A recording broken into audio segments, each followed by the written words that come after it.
কেন চিনলি না রে মন, কেন বুঝলি না রে মন, আমার হুজুর আজারি আউলিয়া কেমন। আল্লাহু আকবার। মায়ের রূপে আকার নিল, ছলেতে জগৎ মাতাইল। মায়ের রূপে আকার নিল, ছলেতে জগৎ মাতাইল।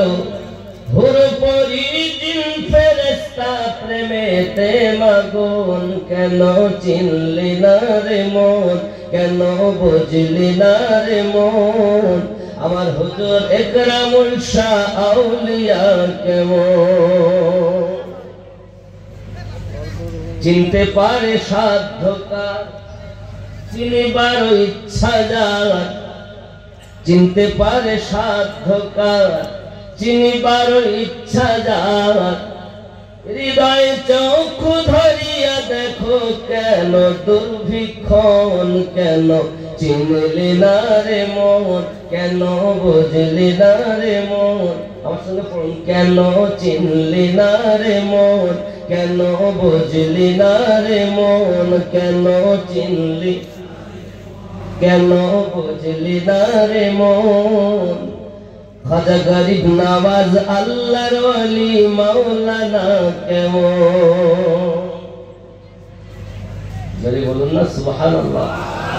বলছি যে আল্লাহ মায়া করে দয়া করে আমাদেরকে শ্রেষ্ঠ রাসূলের উম্মত করে জগতে পাঠিয়েছেন এবং এই দাস্তারবন্দি হানাফিয়া হাফিজিয়া মাদ্রাসাতে চার চোখের মিলন ঘটিয়েছেন।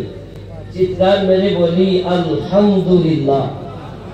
পরে পরে নবী কওম মাকা রহমাতুল লিল আলামিন রাহাতিল আশিকিন, অদৃশ্য সংবাদদাতা নবী, নবীদের নবী, ৮০,০০০ আলামের নবী, স্বয়ং আল্লাহ বলেন আমারও নবী আহমদী মুজতাবা মুহাম্মদুর রাসূলুল্লাহ সাল্লাল্লাহু আলাইহি ওয়াসাল্লামের উপরে কোটি কোটি দরুদ বৃষ্টির ন্যায় বর্ষিত হোক। জোরে বলুন আল্লাহুম্মা আমিন।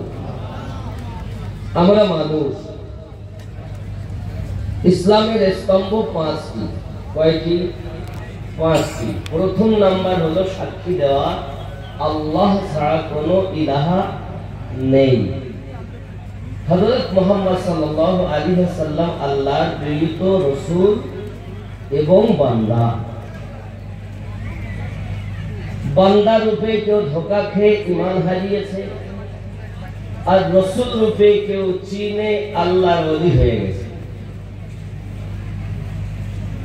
কথা বুঝতে পেরেছেন? বান্দা রূপে কেউ চিনে ঈমান হারা, বান্দা ও রাসূল ও নবী শরিয়াতি রূপ, জাহেরি, মালিকি, হাকিকি তিন রূপে যিনি চিনেছেন তিনি আল্লাহর বন্ধু হয়ে গেছে। আর যে এক রূপে চিনেছে ওই ব্যক্তি নামাজ তো পড়ে, রোজা তো রাখে, আসল জিনিসটা বাদ। কারণ আমাদের পশ্চিম বাংলার রাজধানী হলো কলকাতা, আর ভারতবর্ষের রাজধানী হলো দিল্লি। রাজধানীতে যদি কোনো রকম অসুবিধা হয় তো তার আসর পুরো দেশের উপরে পড়ে কি পড়ে না? পড়ে না? এখন মানব দেহের রাজধানী হলো অন্তর।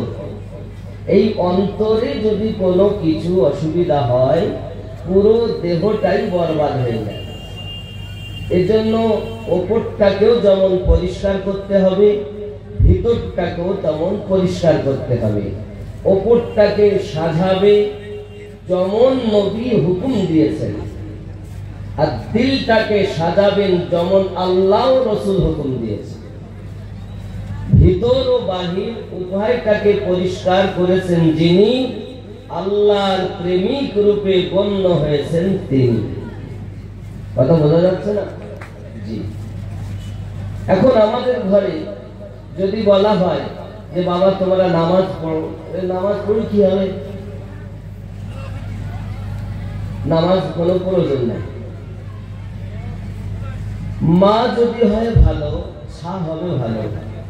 কিছু যুবক ছেলে আছে হাতে সুতো বাঁধে, চুল স্টাইল করে কাটে, রাস্তা দিয়ে হেঁটে যায় ছাড়া কাটা প্যান্ট পরে।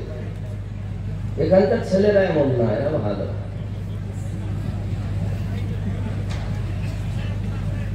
কিছু মা আছে দেখবেন শুটিং শার্টিং ফিটিং, কাঁধে মেরেছে সিফটি পিনার হুকিং, ঘাড়ে ঝুলিয়েছে ধেনাচিকা ছোট একটি ব্যাগ। আর এই যুবক ছেলে তোরা ঘুরে ঘুরে আমার দিকে দেখ, লাম খালি মিম খালি নুনের পেটে এক নোক্তা, ওরুমা ফাঁকা নিমতলা খালি কপালেতে এক নোক্তা। এরকম আছে না? মা যদি হয় ভালো, ছা হবে ভালো। নবী বলেন সাহাবী রাসূলদের আরজি, হুজুর হক কার উপরে? নবী আমার বললেন আম্মার উপরে। হুজুর কার উপরে? আম্মার উপরে। হুজুর কার উপরে? আম্মার উপরে। নবী বলুন না কার উপরে? আল্লাহ রাসূল বললেন পিতার উপরে। নবী জানাচ্ছেন মায়ের কদম তলে জান্নাত, পিতা জান্নাতের দরওয়াজা। সেই মা আমাদের কাছে লাঞ্ছিত। বাপ নামাজ পড়ে তো মা পড়ে না, মা পড়ে তো বাপ পড়ে না, শুধু বলে আমরা নবীর দিওয়ানা, নামাজ পড়া লাগবে না। আমরা নবীর দিওয়ানা, দাড়ি রাখতে পারবো না। আমরা নবীর দিওয়ানা, সুদ বন্ধ দেব না। আমরা নবীর দিওয়ানা, মদ বন্ধ হবে না। আমরা নবীর দিওয়ানা, তাস খেলা বন্ধ দেব না। মায়েরা বলেন আমরা নবীর দিওয়ানি, সিরিয়াল দেখা বন্ধ দেবনি। আমরা নবীর দিওয়ানি, পর্দা করতে পারবো নি। পর্দা গোপাল জর্দা বেনে গেছে। আল্লাহর বন্ধু আবু সালেহ মুসা জঙ্গি দোস্ত উম্মুল খায়র ফাতেমা তার স্ত্রীর নাম। ঘরের ভিতরে বাবা আমার এই সোনামানিকেরা কি করেছে জানেন? একটা শিউলিকে ডাক দিয়েছেন, গাছ ঝরে গাছ। খেজুর গাছ আছে আপনাদের দিকে? এই খেজুর গাছ ঝরে যে কাটে যে, তাকে কি বলেন? গাছ রস কাটার জন্য যে গাছটাকে পরিষ্কার করে করে কাটে, খেজুরের রস বার করে, তাকে কি বলে? খেজুর গাছ না? গাছ কাটা দেখে। আচ্ছা, আমাদের দিকে যে গাছ কাটে তাকে শিউলি বলে, কেউ গাছাল বলে। আপনারা কি বলেন? গাছাল বলেন তো? আচ্ছা, গাছাল। আবু সালেহ মুসা জঙ্গি দোস্ত গাছালকে আপনার কিনা পাঠিয়েছেন। পাঠানোর পর গাছ ছুঁড়েছেন, যখন নিচে নেমেছেন আবু সালেহ মুসা জঙ্গি দোস্ত জিজ্ঞাসা করছেন, বাবা আপনি যে গাছে উঠেছিলেন কিছু কি দেখতে পেয়েছেন আপনি? বলে হ্যাঁ, বাড়ির ভিতরে একটা লাল আজি টানা কাপড় টানা ছিল, মেলা ছিল, রৌদ্রে শুকাতে দিয়েছিল। আমি গাছের উপরে উঠে ওই কাপড়টা বাড়ির ভিতরে দেখেছি। আবু সালেহ মুসা জঙ্গি রহমাতুল্লাহ আলাইহি এলেন ভিতর থেকে, আগুন জ্বালিয়ে কাপড়টাকে পুড়িয়ে দিলেন। গাছাল ভাই জিজ্ঞাসা করছেন, আবু সালেহ মুসা জঙ্গি আপনি ভালো কাপড়টা জ্বালিয়ে দিলেন কেন? আবু সালেহ মুসা জঙ্গি দোস্ত বলেছিলেন, বাবা অপর পুরুষের নজর যে কাপড়ে পড়েছে, আমি আবু সালেহ আমার স্ত্রী কই কাপড়টা পরিধান করতে দিতে ভালোবাসি না। এর নাম পর্দা, এর নাম। তাদের ঘরে জন্ম নিয়েছেন গাউসে আদম। আমরা যেমন আমাদের সন্তান তেমন।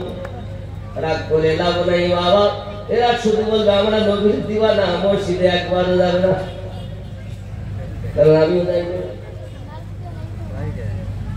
যুবক আমার মা ডাক দিয়ে বলে, বাবা নামাজ পড়লে লাভ আছে। জন্ম নিল সন্তান, নাম রাখা হয়েছে ফরিদ। মা বলেছে, বাবা তুমি যদি নামাজ পড়ো তাহলে তুমি মিঠাই খেতে পাবে। হযরতে ফরিদ নামাজের জন্য ওযু বানাতে যায়, আর আম্মা জান নামাজের পাটি বিছিয়ে দেয়, তলাতে চিনির পুরিয়া করে করে ভরে দেয়। বেটা নামাজ পড়ে যখন ওঠে সালাত ও সালাম পড়ে, পাটিখানা তোলে, চিনির পুরিয়া পায়, আনন্দ করে করে খায়। একদিন আসরে আজান হয়, রাস্তাতে খেলছেন তিনি। আজান যখন হলো, রাস্তাতে উযু বানাইয়া বাড়িতে এসে পাটি পেতে নিয়েছেন। মা ডাক দিয়ে বলেন, বাবা ফরিদ উযু বানাবে না। মা আজ मैं उज़ू करके आया हूँ। उज़ू করে এসেছি। বেটা নিজে নিজে পাটি পেতে নিয়েছেন। মা বলে, আল্লাহ গো, প্রতি ওয়াক্তে আমি পাটি পেতে দেই, চিনির পুরিয়া ভিতরে করে দেই। আজ যদি আমি বেটার সম্মুখে দেই, বেটা হয়তো বলবে আল্লাহ চিনি দেয় না, মা তুমি দাও, আর নামাজ পড়বো না। বেটা যদি নামাজ ত্যাগ করে দেয়, আমি মা কেমন করে সইব আল্লাহ? আমার রব, তোমার কাছে আমার আঁচল পেতে ফরিয়াদ করি, আমাকে লাঞ্ছিত করো না, অপমানিত করো না, অপদস্থ করো না। আয় আল্লাহ, আমার বেটা ফরিদকে ঝুঁকানো আমার কাজ, তোমার দরবারে কবুল করা তোমার কাজ। রব্বে কারীম দোয়া কবুল করলেন। বেটা ফরিদ নামাজ শেষে যখন পাটিখানা তুলেছেন, দেখে চিনির গর্ত। ছুটে আসছে মা। মা বলে, বাবা চিনি পাওনি? ও মা, প্রতি ওয়াক্তে পাই পুরিয়া, আজ পেলাম গর্ত। মা জননী বেটাকে বুকে চেপে ধরেছে, কপালে চুমা দিয়ে বলছে, বাবা প্রতি ওয়াক্তে আমি চিনি দিতাম, আজ আল্লাহ দিয়েছেন বলে তুমি গর্ত পেয়েছ। নাম হয়ে গেল ফরিদউদ্দিন গান্ধীর সাগর। মা যদি হয় ভালো, সন্তান হবে ভালো। বাপ যদি হয় ভালো, সন্তান হবে ভালো। এই যুবক, আমার পৃথিবীর জমিনে নামাজ এমন করে পড়ো যেন এই নামাজই তোমার আল্লাহর দিদার হয়। মাওলা আলীকে জিজ্ঞাসা করা হয়, আপনি কখনো রব দেখেছেন? তিনি বলছেন, একবার সেজদা দিয়ে বসেছি, যত সময় আমি আমার রবকে না দেখেছি তত সময় দ্বিতীয় সেজদা দেইনি। বলুন না সুবহানাল্লাহ। তো রবকে দেখে যিনি সেজদা দিলেন, তিনি মাওলায়ে কায়নাত হযরতে আলী কারামাল্লাহু ওয়াজহুল কারীম। আর আমাদের নামাজ হইল না রে তোর, নামাজের নিলি না খবর।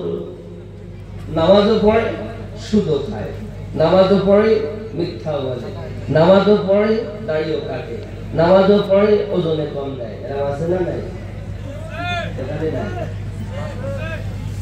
আল্লাহ পাক কোরআন মাজিদে বলেন, ইন্নাস সালাতা তানহা আনিল ফাহশাই ওয়াল মুনকার। অবশ্যই নামাজ খারাপ কর্ম থেকে মানুষকে সরিয়ে রাখে। বেটা নামাজও যত পড়ে, কুকর্ম তত করে। তাহলে আল্লাহ মিথ্যা বলেছেন? নামাজ সরিয়ে রাখে, বাঁচিয়ে রাখে। নামাজও পড়ে, সুদ খায়। ওই যে আমার জান যুবক, মা জননী ফরিদকে বললেন, বাবা তোমাকে পড়তে যেতে হবে মাদ্রাসায়। বেটাকে মাদ্রাসায় ভর্তি করে দিয়েছেন। উনি মাদ্রাসায় এসেছেন পড়াশোনা করার জন্য। এখনকার সময় বাচ্চাদেরকে আর মাদ্রাসায় দেয় না। কেন বলেন তো? বেতন কত? ৬,০০০, ৭,০০০, ৮,০০০। সংসার চলে। গোস্তের দাম ৪০০ টাকা কেজি, ৪৫০ এক কেজি গরুর গোস্ত। হ্যালো, তাহলে ১ কেজি গোস্তের পয়সা হচ্ছে না, কি করে চলবে? সন্তান মাদ্রাসায় দেয় না।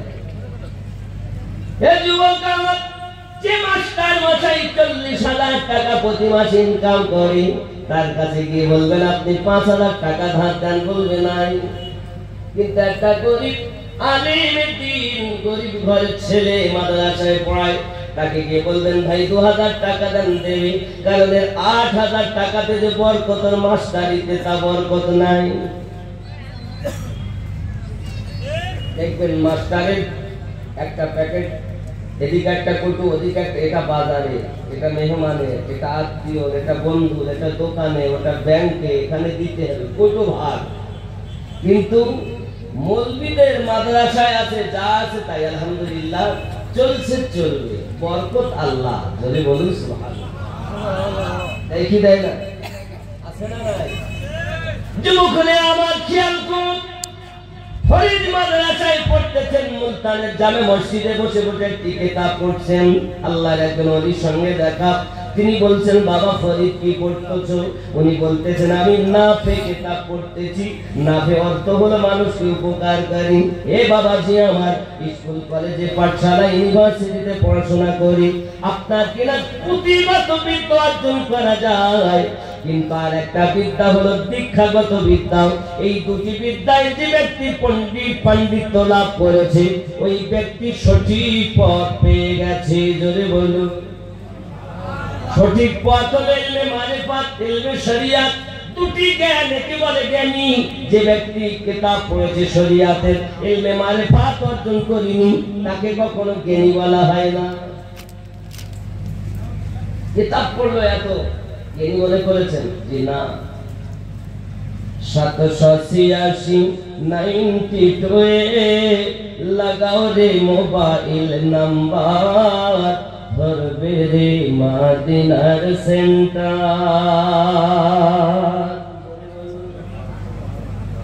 786 92 লাগাও রে মোবাইল নাম্বার, ধরবে রে মদিনার সেন্টার। নেটওয়ার্ক বিজি হয় না কভু, এমনই একটা ধরবে রে মদিনার সেন্টার।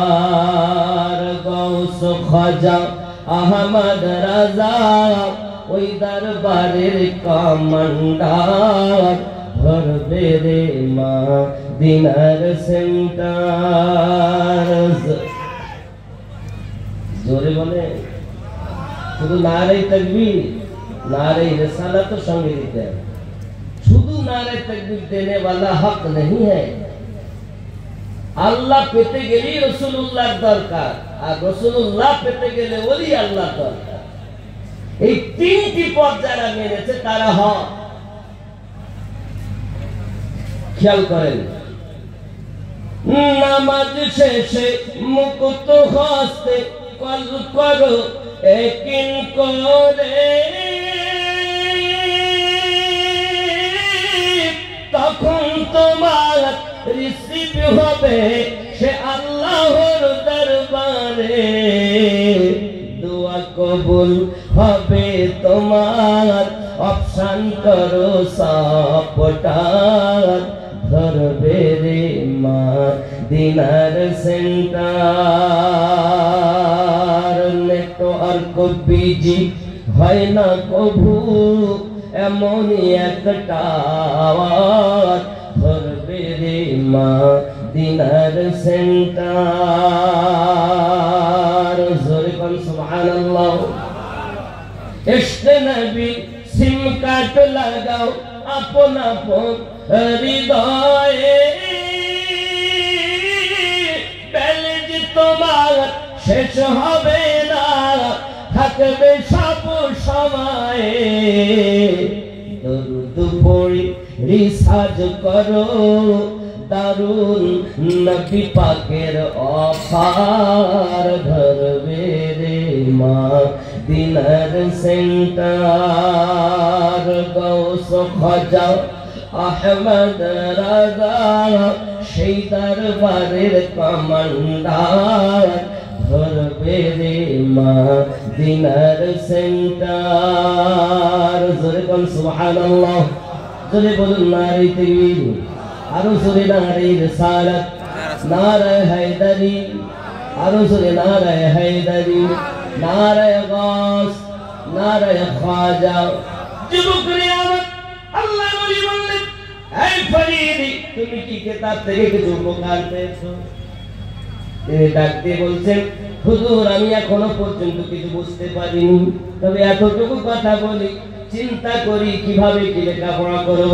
হুজুর বলেন, বাবা পুঁথিগত বিদ্যা স্কুলে পাবেন, কলেজে পাবেন, ইউনিভার্সিটিতে পাবেন, এমনি করে সব জায়গাতে পুঁথিগত বিদ্যা পাবেন, কিন্তু ইলমে মারিফাত, ইলমে শরিয়াত দুটি জ্ঞান নয়। যে ব্যক্তি আল্লাহ নবী চিনেছে ওই ব্যক্তি প্রকৃত আল্লাহর দরবারে জ্ঞানী রূপে বিবেচিত হয়েছে, আর যে ব্যক্তি কাজ করেছে আল্লাহর বন্ধু হয়ে গেছে। কথা বুঝতেছেন? বন্ধুরে আমার হযরত ফরিদ বলেন হুজুর ঠিক আছে আপনার কথা তো শুনতে ভালো লাগে। হুজুর বলেন বাবা ফরিদ যদি তুমি মনে করো আমার সঙ্গে যেতে পারো। ফরিদ বলেন হুজুর আমার মা আছে দুনিয়ায়, আব্বা বেঁচে নাই, মায়ের বিনা অর্ডারে আমি কিন্তু যেতে পারবো না। হযরত ফরিদ কে যখন এই কথা বললেন ঠিক আছে বাবা তোমার মায়ের কাছে শুনে তুমি যাবে। বাড়িতে চলে গেলেন মা। আল্লাহর একজন বন্ধুর সঙ্গে আমার দেখা, তিনি আমাকে বলেছেন ইলমে মারিফাত অর্জন করার জন্য, আল্লাহ পাওয়ার জন্য, রাসূল পাওয়ার জন্য ইলমে মারিফাতকে অর্জন করতে হয়।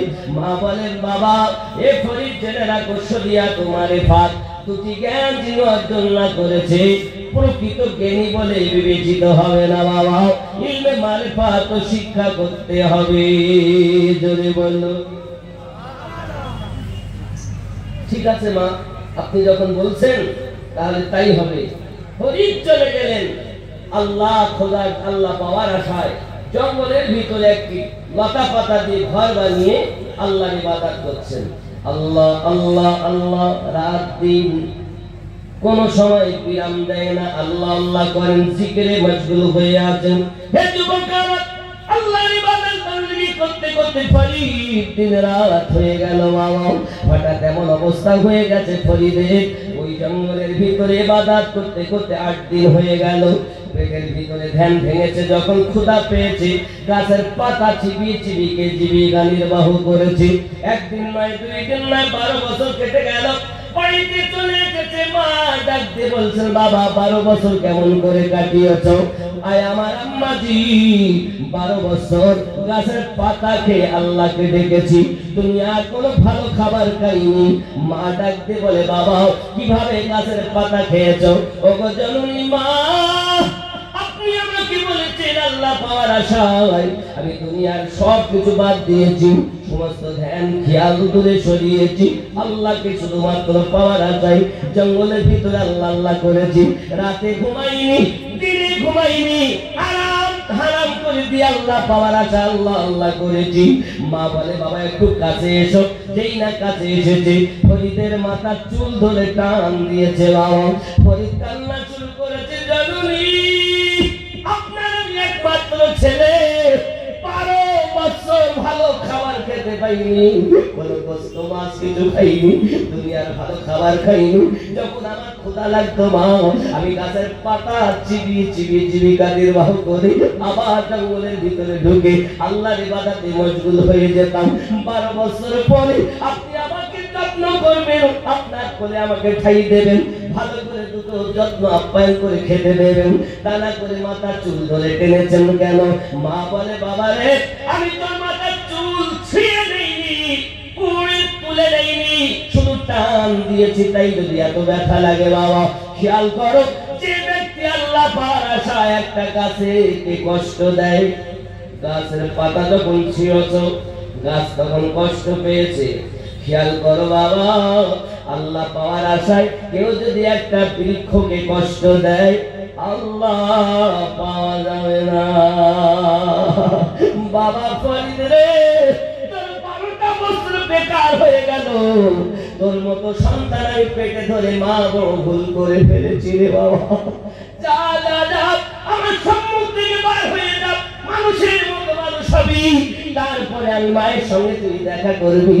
এই হলো মা, আর আমাদের ঘরে হলো শুধু নায়িকা,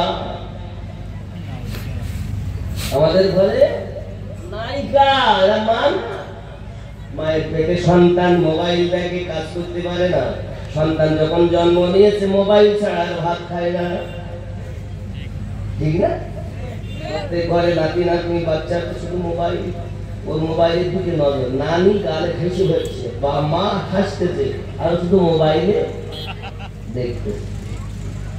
10 টাকার মায়ের ও আমার জননী খালা করোনা ঝালা পালা, তুমি জানো না মা আল্লাহর হাবিব বলেন নারীদের জন্য 3টি কাজ, 5 ওয়াক্ত নামাজ পড়া, সংসারের কর্ম করা আর স্বামীর সেবা করা। এরা বলে আমরা সব করব কিন্তু স্বামীর সেবা হবে, স্বামীর সেবা হবে না। স্বামী থাকে একদিকে, ও থাকে আর একদিকে, মাঝখানে বর্ডার। ইবলিস শয়তান ঢুকে বলে দেই তো স্বামীরা তেরেঙ্গা খায়, ওর থেকে তো দেওয়ার ভালো। এখানে তেরেঙ্গা খায় নাকি? তেরেঙ্গা তাহলে তো স্বামীরা তেরেঙ্গা খায়, মুখে যা দোষ, ওর থেকে তো দেওয়ার ভালো। দেখ কত টাকা ইনকাম করে।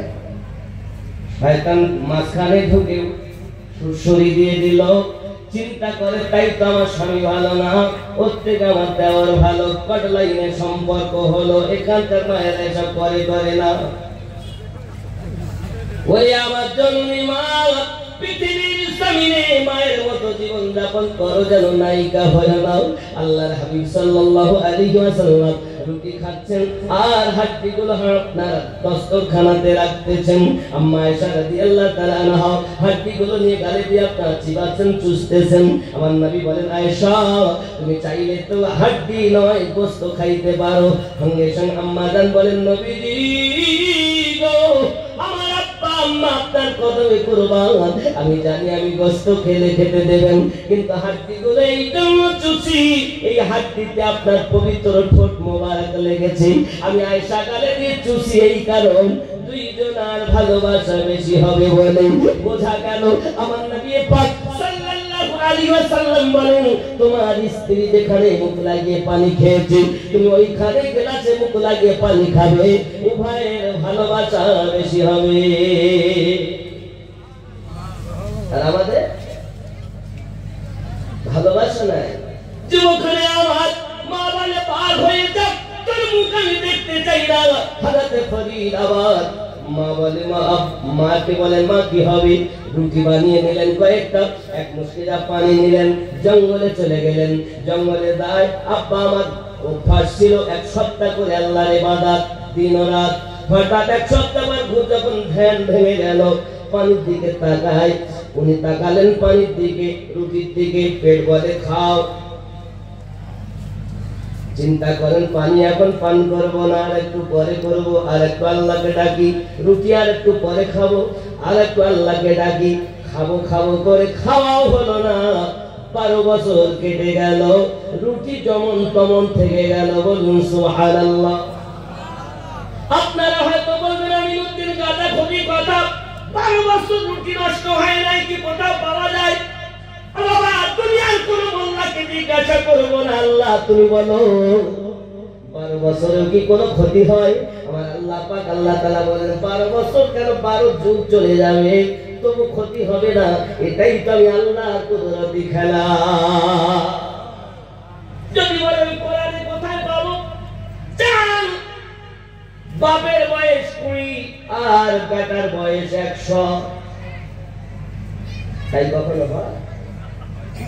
হ্যাঁ, বাপের বয়স 20 বছর আর বেটার বয়স 100 বছর। সর্বনাশ। এখন যদি মনে করেন বাপের বয়স 120 বছর, বেটার বয়স 100, কি করে হয়? এ বাবাজি, এই পয়েন্টটা বলবো, কিন্তু বলতে গেলে টাকা দিলে তাই বলবো মাদ্রাসায়। একটা এখানে থাক আছে, কোরআন শরীফই আছে। আব্বাজি আমার সোনা মানিকেরা, আল্লাহ পাক রব্বুল ইজ্জত যদি দয়া করেন, তাহলে অবশ্যই সম্ভবপর হয়। আপনি বলছেন 12 বছরে নষ্ট হয়ে যায়, আল্লাহর কোরআন সাক্ষী দেয় 100 বছরও খাবার নষ্ট হয়নি। আচ্ছা আপনারা বলুন, ফল সকালবেলা যদি কাটে ফল, তো সন্ধ্যাবেলা খেতে গেলে কি বলবে? শক্ত হয়ে গেছে, খাওয়া যায়? বললো কি বলবেন? আপেল বলেন, বেদানা বলেন, লেবু বলেন, যদি কেটে রেখে দেয়, সন্ধ্যাবেলা যদি সারাদিন বিষাক্ত হয়ে গেছে, খাওয়া যাবে। কিন্তু আঙ্গুরের এক রস 100 বছর ছিল, যেভাবে রাখা সেইভাবে ছিল, নষ্ট হয়নি। জোরে বলুন, এটাই কোরআনের ফয়সালা। কোন সময় হয়েছিল এটাই বলবো। ক্লিয়ার করতে গেলে ক্লিয়ার কখন হবে? এই মাদ্রাসার জন্য যখন 10,000 টাকা পাওয়া যাবে। মনে মনে নিয়ত করুন, ঘটনাটা শুনুন। আমি এখনই চাইবো না, একটু পরে দিবেন, নিয়ত করুন বসে বসে। ইয়া আমার যুবকেরা, হযরতে ফরিদ রুটিও খেলেন না, পানিও পান করলেন না, চললেন বাড়ির দিকে রওনা দিলেন। 12 বছর পর বাড়ি এসেছেন। মা ডাক দিয়ে বলেন, বাবা ফরিদ 12 বছর কিভাবে কাটিয়েছ? সঙ্গে সঙ্গে বলে, মা জননী যেমন রুটি দিলেন এনেছি, পানি যেমন তেমন এনেছি, রুটিও খাওয়া হলো না, পানিও পান করা হলো না। মা ডাক দিয়ে বলে, বাবা ফরিদ কিভাবে কাটালে? আয় আমার মা, 8 দিন যখন হয়ে গেল, আমার মন বলে একটু রুটি খাবো, পানি পান করবো। মনটাকে নাফসকে বলেছি, নাফস তুই এত বেকুল হোস না, আর একটু আল্লাহকে ডাক, পরে খাবি। খাওয়া হলো না। 12 বছর কেটে গেল, বুঝতেও পারলাম না। আমার মা জননী ডাকতে বলে, বাবা ফরিদ বেরিয়ে যা। খাবো খাবো করে যে আল্লাহকে ডাকে, সেও কখনো আল্লাহ পাবে না। বেটারে 12-24 বছর তো নষ্ট হয়ে গেল। মানুষের মতো মানুষ হবি, তাই আমার সঙ্গে দেখা করবি। তোর মতো বেটার মুখ আমি দেখতে চাই না। বার হ। ওদিনে বাদাত করেছে, দুয়ার নামাজ পড়বি না, আমার মতন হুজুর আর কেউ নাই। ও গো চাঁদ তুমি বলে দাও, আমার নবীজি কোথায়? জোরে হবে, আপনাদের আওয়াজ নাই। ও গো চাঁদ তুমি বলে দাও, আমার নবীজি কোথায়? কোথায় গেলে পাবো নবীকে? পাক নবীজির রওজায়। ও গো চাঁদ তুমি বলে দাও, আমার নবীজি কোথায়? জোরে কোন সুবহানাল্লাহ। আকাশের তারকারা মিটি মিটি চায়, নবী আলোয় তারা নিজেকে হারায়। ও গো চাঁদ তুমি বলে দাও, আমার নবীজি কোথায়? আল্লাহুম্মা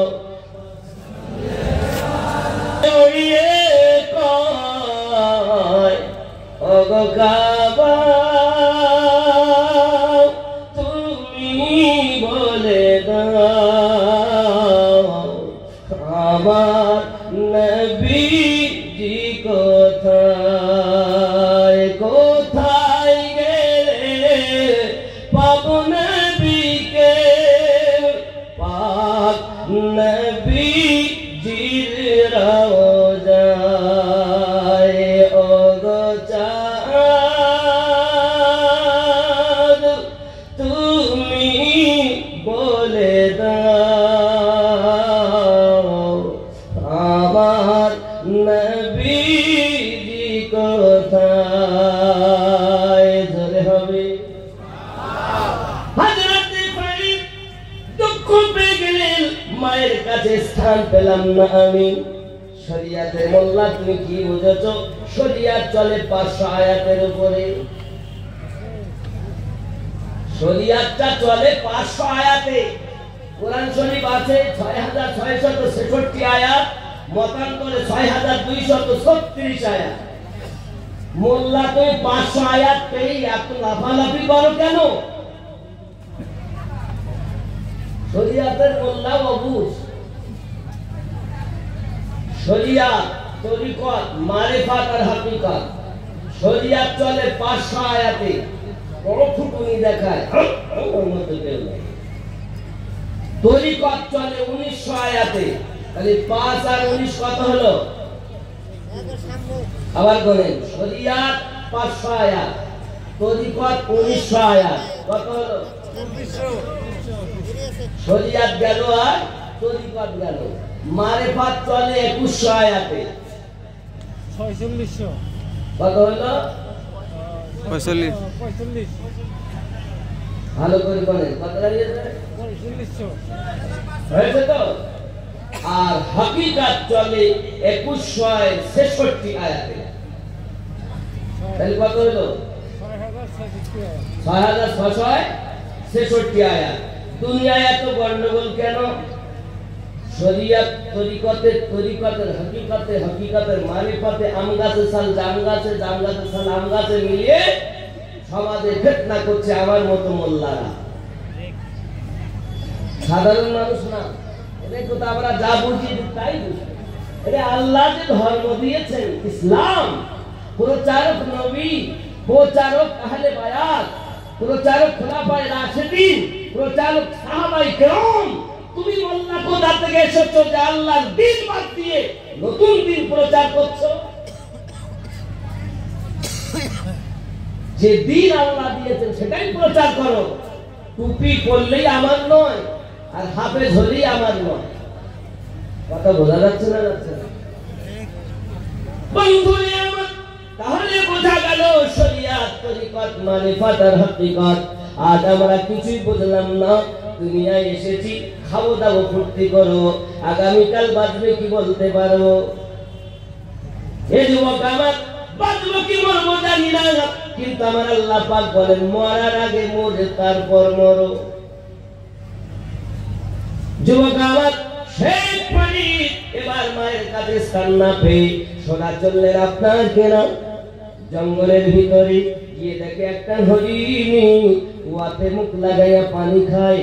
শেখ ফরিদ আপনার নিকটে গেলেন, গিয়ে দেখছেন পানি অনেক দূরে। বলে বালতিও নাই, রশিও নাই, পানি তুলবো কেমনে? আবার সরে এসেছেন, আবার জঙ্গল থেকে জিপার হয়ে পানি পান করছেন চপ চপ করে। উনি আবার সরে গেলেন, দেখে পানি অনেক দূরে। চিন্তা করে আল্লাহ, যে পানি তোমার জঙ্গলের জীবেরা খাবে ওই পানিকে আমি পাবো না। এলাহাম হচ্ছে ফরিদ, যারা আমি আল্লাহকে ভরসা করে আমি আল্লাহ তাদের পানি পান করাই। আর যারা বালতি রশির উপরে ভরসা করে, বালতি রশি না আনা পর্যন্ত পানি উঠাতে পারবে না। তোমার ভরসা হলো বালতি রশির উপরে, আর জঙ্গলের হরিণীর ভরসা হলো আমি আল্লাহ পাকের উপরে। তাই পিপাসা যখন লাগে কুয়ার নিকটে আসে, আমি আল্লাহ পানি উপরে করে দেই, জান ভরে পানি পান করে চলে যা।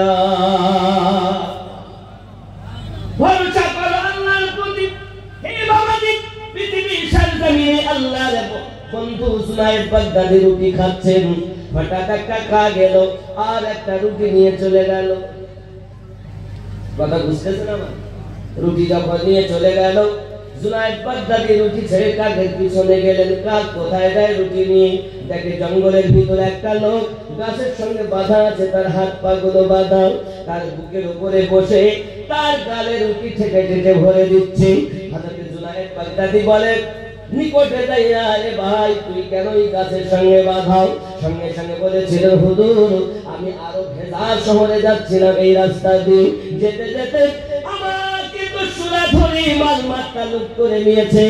আর লুট করে নেওয়ার পরে আমি আল্লাহর কাছে ডেকে ডেকে বলি, আয় আমার রব, মশা মাছি সারপোকা পিপিলিকাও জঙ্গলের জীব তোমার রুজি খেতে পায়, আমি শ্রেষ্ঠ জীবকে তোমার রুজি পাবো না।